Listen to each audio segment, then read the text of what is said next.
It is now 2 o'clock. The meeting will come to order. Paige, please call the roll. Commissioner Conant? Present. Commissioner Ziegenmeier? Commissioner Boomgarden? I'm here. Commissioner Wooten? Here. Commissioner Munger? Commissioner Cochran? Present. Commissioner Jawanda? Here. Commissioner Baines? Commissioner Espandola? Commissioner Elphick? Thank you. Please join me in the Pledge of Allegiance to the flag of our country. I pledge allegiance to the flag of the United States of America and to the republic for which it stands, one nation under God, indivisible, with liberty and justice for all.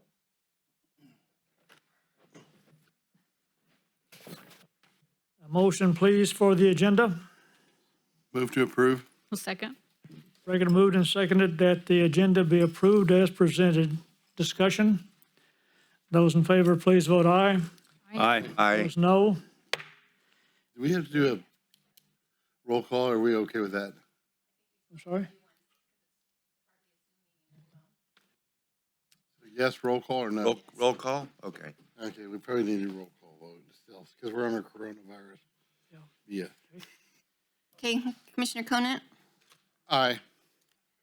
Commissioner Boomgarden? Aye. Commissioner Wooten? Yes. Commissioner Cochran? Yes. Commissioner Jawanda? Aye. Okay. Item number 2, we have a set of minutes for March the 11th. Need a motion for approval. Move to approve. Boomgarden?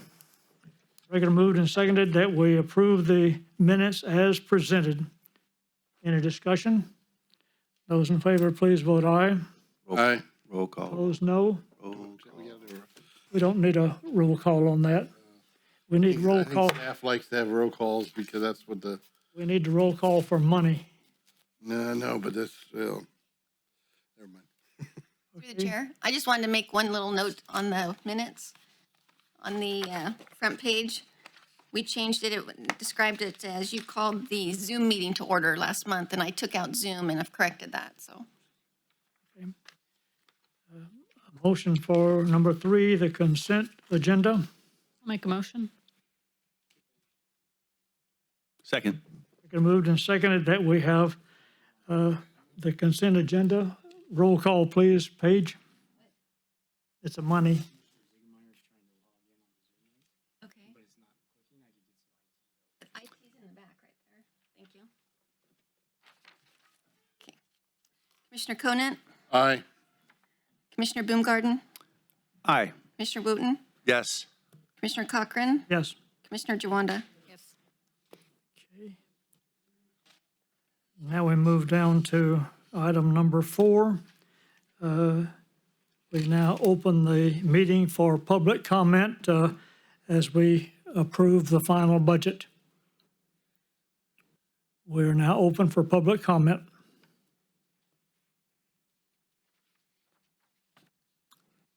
Hearing none, the public hearing is now closed. And we need a motion for the final budget. Move to approve, Conant. I'll second. Regular moved and seconded that we approve the final budget. Roll call, please, Paige. Commissioner Conant? Aye. Commissioner Boomgarden? Aye. Commissioner Wooten? Yes. Commissioner Cochran? Yes, Commissioner Jawanda? Aye. motion passes. Okay, now we move over to item number 5, the resolution to change the time from 3 until 2. Need a motion for this. Move to approve. I'll second. Regular moved and seconded that we change our bylaws to hold our meetings, regular meetings at 2 p.m. Through the chair? instead of 3. Discussion? Yes, through the chair. I missed a portion of the meeting that last time that discussed this. I'm just curious, as one of the members, is why we were moving it to 2 from 3. Just give us longer time after the meeting. Okay, thank you. Okay. Okay. Once again, those in favor, please vote aye. Aye. Aye. Opposed, no. So be it. Okay, John? Mike, please, John. He's gonna join? Okay, good. Okay. All right, Bob?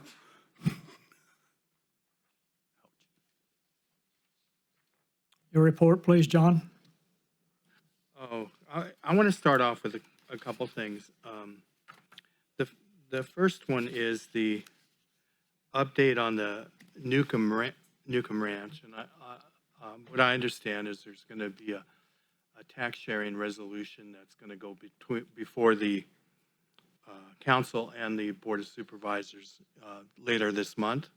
A concern that some of us have is this discussion of whether or not CSAG should be, the area should be detached from CSAG. That's the rural fire area, even though it's a pass-through, that it is a CSA, and the money that is generated in CSAG currently is higher than it would be for that area if it were annexed because of the differential in ERAF, which is that Educational Relief Augmentation Fund.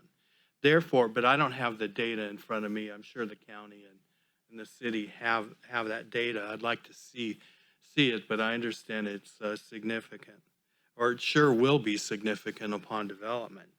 So there's that, and there's the, and moving on to in number 2, it's the same with this Gilsizer drainage district, is that there's going to be an annexation to the Gilsizer drainage district for portions of the Bogue Stewart area. So that's gonna happen too. This tax sharing resolution is going to be a master agreement for that area, the Bogue Stewart area. So there'll be several annexations coming up in the next few years, possibly. So those issues are going to need to be resolved, hopefully before we have a hearing on this. Since there is no tax sharing resolution, I cannot promise that we're going to have that meeting, that we're going to have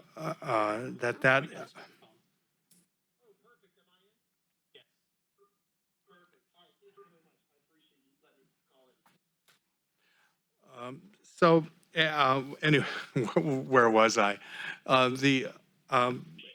Anyway, I can't promise that it's going to be in July, but if I get it in a timely manner, it will be. But I'd like to see these issues resolved before it gets to LAFCo, because we do need an annexation to the Gilsizer Drainage District, and we do need a resolution of how we're going to handle CSAG and the tax resolution, because right now CSAG is always, there's always been detachments of it when there was an annexation.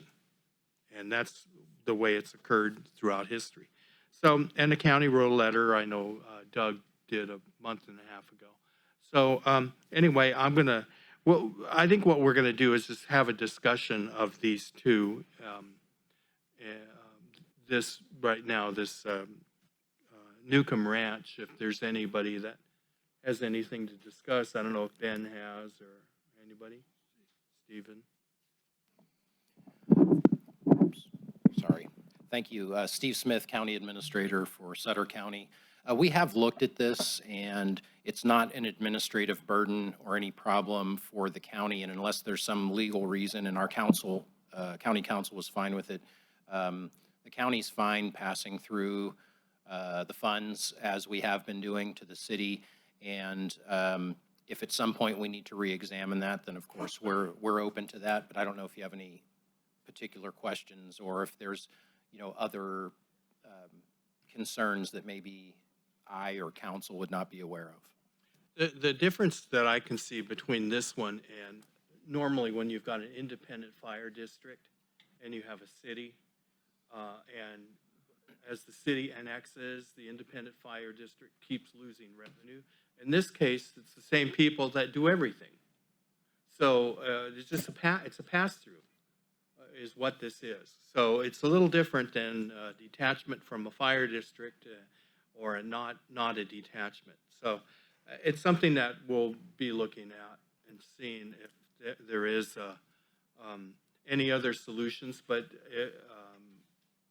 the county doesn't appear to have any issues with that because it is a pass-through. Through the chair?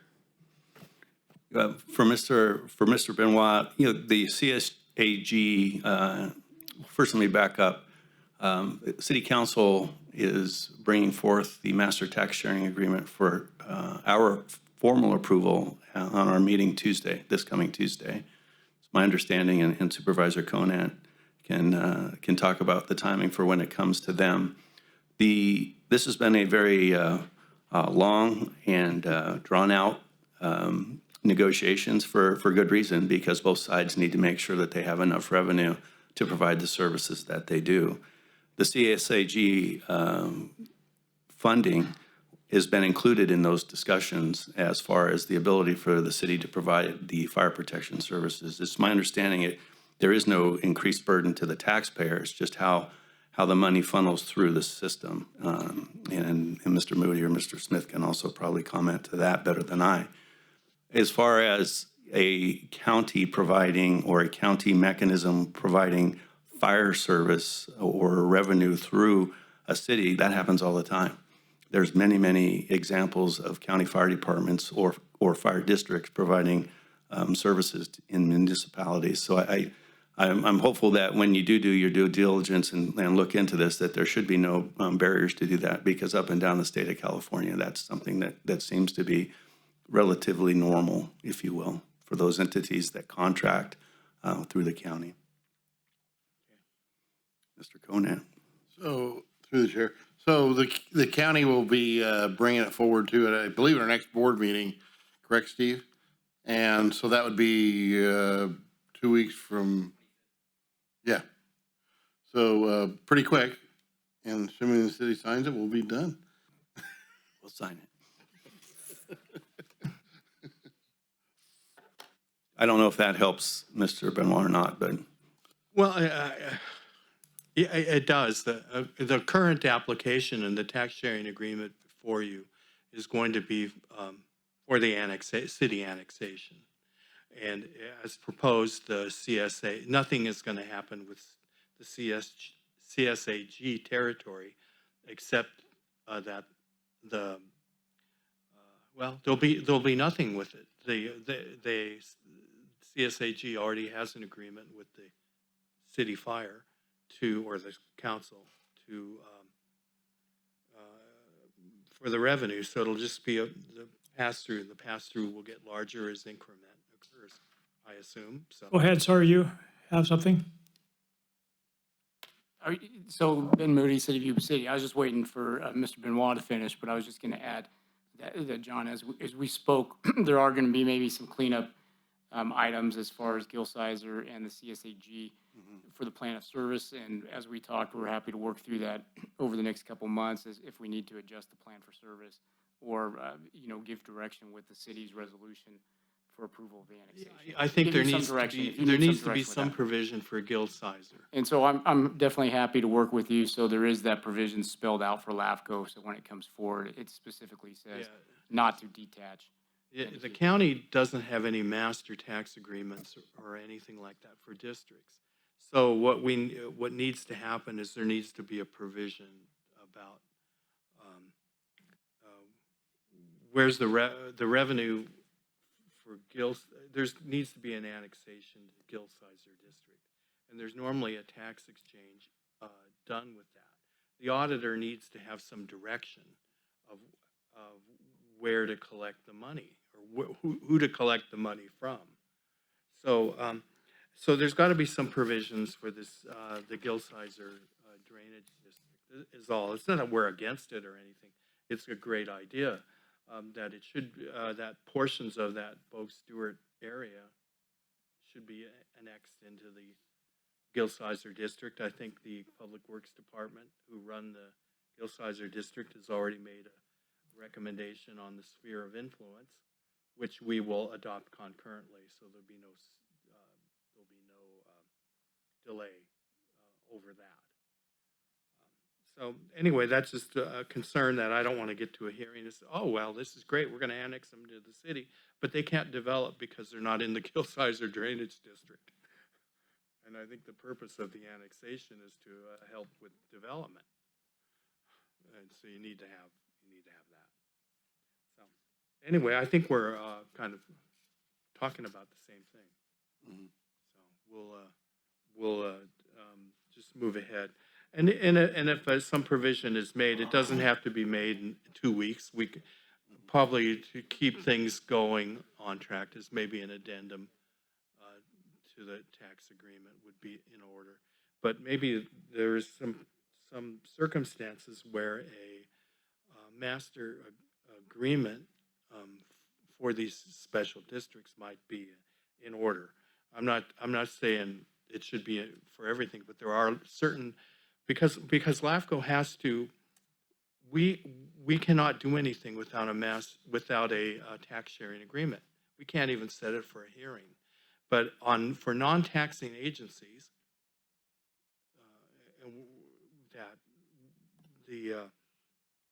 there should be an agreement for those. Although I think the Gil-Sizer District, they just do an assessment like that. That's not part of the AB8 allocation. I don't think. I don't have any data on how they operate. If they get a piece of the AB8, which would then absolutely require a tax negotiation. But the way the LAFCO law is written, it's probably a good idea for efficiency in the future for these non-taxing entities. These non-taxing entities may only be supported by a user fee, for example. And if they're not part of the AB8, then an agreement might be a good way to go. Thank you. If I may ask Steve Smith again. So Mr. Benoit, are you saying that can Gil-Sizer, the board, if they approve whatever agreement, that it can be an addendum to the master, or no, sorry, not master, the BSMP agreement? Or are you saying the city and county shouldn't act over the next couple of weeks to adopt until Gil-Sizer has had? No, I think you should go ahead with your master tax or your tax agreements for Great. the Oak Stewart. It's just this Gil-Sizer issue should probably be dealt with later. It's a very simple issue. It's probably a two-liner. Okay. And what it'll do is it would be an addendum to the tax agreement. And that way it would give the auditor some direction on how to collect the fees. I'm sure the auditor does collect fees for the they do collect fees on behalf of the Gil-Sizer Drainage District somehow. Sure. Whether it's an assessment or a part of the AB8, which I don't know. All right, thank you. Through the chair, we have talked about this Gil-Sizer agreement before. Neil, can you maybe shed some light on that? Because we've briefly discussed it, right?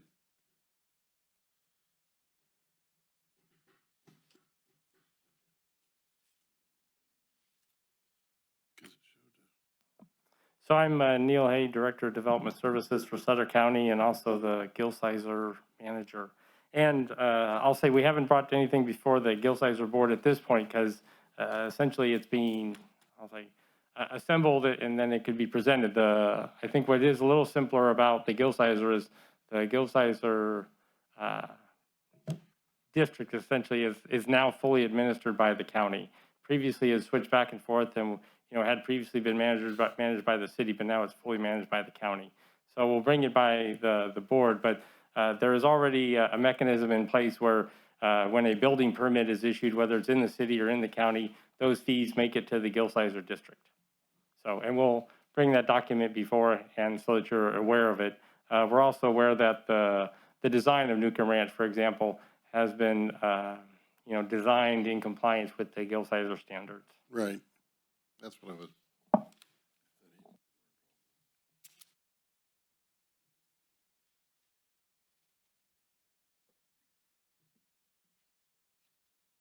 John? Anything further? Not on that issue. The next one is the fire MSR and sphere update that we are, this kind of all got started with one of the fire districts, the Robbins Sutter Basin Fire Protection District, is not functioning very well at this time. And so we're going to be, we were wanting to do a fire MSR and sphere update anyway. It's been a long time, I think it was 2007 that these were done. And it's just time to update them. And what I've done was I'm going to be working with Beverly Burr, who prepared our fire MSR in another Yuba County years ago, and has done LA County and a few other counties around the state. So that's what we want to do, because there are some serious issues with respect to fire in the county, and we want to address those and perhaps have some recommendations for addressing these issues.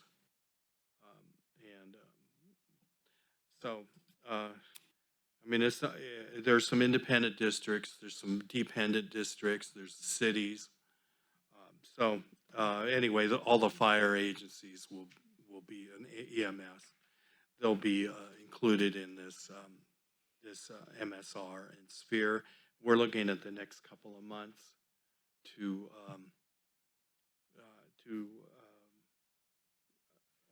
finish this up. We don't want to delay any other activities in the county over preparing an MSR. And the MSR will result in the sphere update of how we're going to address some of the areas, and we'll be coordinating with county planning and the city. So that's really about it for the MSR update for that. And it's it for my executive officer's report.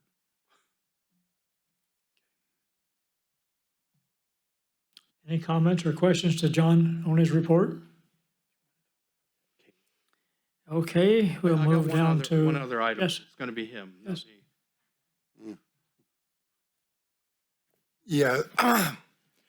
On March 3rd, 2021, the Court of Appeal down in the Central District in California issued a decision with respect to a case of San Luis Obispo LAFCo versus the city of Pismo Beach. The city had applied to San Luis Obispo LAFCo to annex property for a fairly substantial subdivision. It had been positive recommendation from staff, but when it went to the commission determined that they felt that there was inadequate water to support the subdivision, so they denied approval of the annexation. The city of Pismo Beach was not happy with that decision, nor was their developer. So they sued San Luis Obispo LAFCO, challenging the decision. That challenge went to the Court of Appeal, and ultimately LAFCO prevailed. The court said LAFCO had the authority to deny the application on that basis. Then LAFCO sent a bill to the city of Pismo Beach for $400,000 of legal fees. Tit for tat. The city of Pismo Beach was not happy, and between the city and the developer, they refused to pay. So San Luis Obispo LAFCO sued them for their fees, and the developer and the city challenged the basis for the indemnification agreement that they'd been required to sign when they applied. The trial court found for the defendants, found that there was not a legal basis for the indemnification agreement, San Luis Obispo LAFCO appealed to the Court of Appeal, and at the Court of Appeal level, the Court of Appeal upheld the trial court, and in fact issued a very broad decision that basically said that LAFCO only has a right to indemnification either by contract or by statute. Well, there's no contract here because LAFCO basically required that they sign the indemnification agreement or they wouldn't process their application. So the Court of Appeal said, there's no consent there. There's no consideration, an exchange between equals that would justify an enforceable contract. Then they said, well, is there a statutory basis for the indemnification? And the court looked at the statutes. We have very little. We have exactly one statute regarding fees, et cetera, that we can charge. And the court examined the wording of the statute and determined that statute only applied to costs occurred before the end of the administrative process. And here, of course, the charges seeking that this LAFCO was seeking have been incurred long after the administrative process was over. The Court of Appeal said the language of the statute never uses the word indemnification, gives no specific authority for indemnification. And so it doesn't appear that there's a statutory basis for enforcing the indemnification provision. LAFCO argued, well, first, we're allowed to, LAFCO law has to be construed in a manner to liberally to achieve its purposes. And if you construe this fee statute really liberally, there's no, it includes indemnification. Then they argued, well, and even if it couldn't be liberally construed, clearly indemnification is a critical requirement for LAFCO to function, and therefore the power to require indemnification should be implied. The Court of Appeal rejected both those arguments. It particularly noted under California law about attorney's fees is governed by a very specific statute, 21.5 of the Code of Civil Procedure. And that section basically says you're only entitled to your attorney's fees if you prevail, if that's what it says in your contract and you have an enforceable contract, or if there's a special statute that allows them to you. And the court said, based on our analysis, there's neither a contract nor is there a statute. And this law, the legislature said, those are the only two bases you can have it. No implication of a power to attorney's fees. No construction in a broad sense. So that decision has not become final. The San Luis Obispo LAFCO has chosen to appeal it to the California Supreme Court. So they're going to make application, and we won't know for 60 to 90 days whether the California Supreme Court will take the case. The court doesn't often take cases. I mean, it's like 1 in 10 typically. But because this is a matter dealing with government and affects statewide, I think there's a better chance that it will be taken. But we will know in 90 days, either this decision becomes final or the California Supreme Court's going to hear it, in which case it's going to be another 18 months to 2 years before we have a decision. So we're going to be at the best of circumstance, we're going to be in a lengthy period of uncertainty as to whether we can require indemnification from applicants. And so the issue for this commission is going to be, what do you want to do about that uncertainty? I mean, if you don't believe you have any controversial applications that could be, you could be sued on, maybe you decide not to do anything and bet on the low risk. But other alternatives that you can do is, for example, you could require applicants to post a deposit, say $100,000 for the legal fees. And if it's no suit, you get back your deposit. Or you could, as an alternative, ask them to go get a bond for $100,000. And if no suit, no payment, but the bonding company still typically requires a 10% premium. So for a $100,000 bond, that would be $10,000 to the applicant, if you could get such a bond. The third approach is for LAFCos to just self-insure. Make sure you have adequate reserves.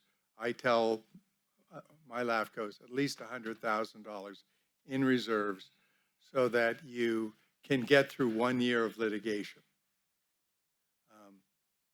If the litigation continued, you'd have to go to your agencies and increase your contribution requirement to get another 100,000.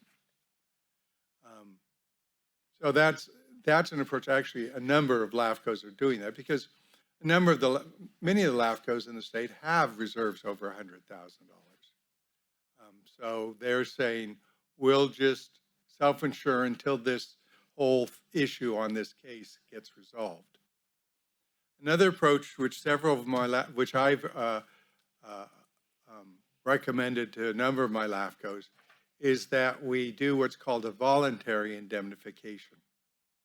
Under that process, while we can't require indemnification, at the same time, LAFCO is not obligated to defend a lawsuit if it gets sued over your application and approval.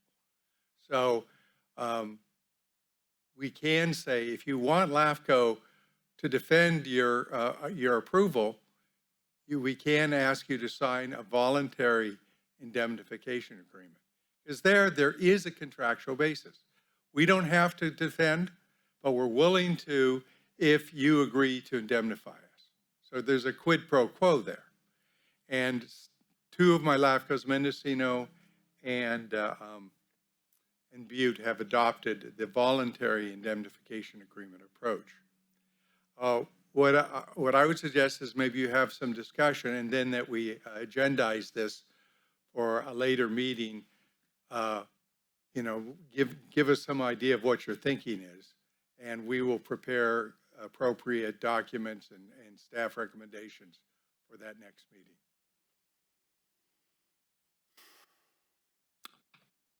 Thank you very much. John, you will agendize this for another meeting? Yes. Fine. Okay. Okay, moving down. Any questions to our attorney? Yes.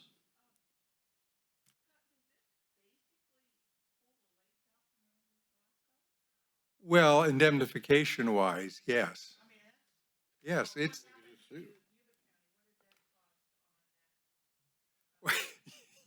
You as an really want to ask about 400,000. Yeah, I mean, this is a significant case, which is why we are taking the time to discuss it with you. I mean, it is possible the California Supreme Court take the case and reverse it. Mm-hmm. I tend to think that's unlikely because the Court of Appeal decision was so thorough.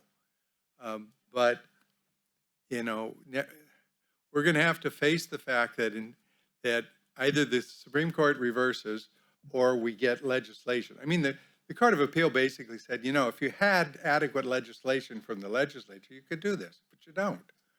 So the next step would be CalAFO is going to kind of wait and see first if the Supreme Court takes it. And if they don't take it, then we're going to commence developing a plan to do legislation to clarify our power to indemnify. Because every other agency does it. Why LAFCO doesn't have it? It's purely because of an oversight in legislative drafting. Any other comments or questions? Okay. Item number 7, any commissioner have anything to say? None. Okay, we will now open the meeting for public comment. Mr. Libby, you're not talking today? Got his mask on. Okay. Okay, no public comment? Okay, well, next item is the adjournment, and our next regular meeting will be 2 p.m. on July the 8th. This meeting is now adjourned.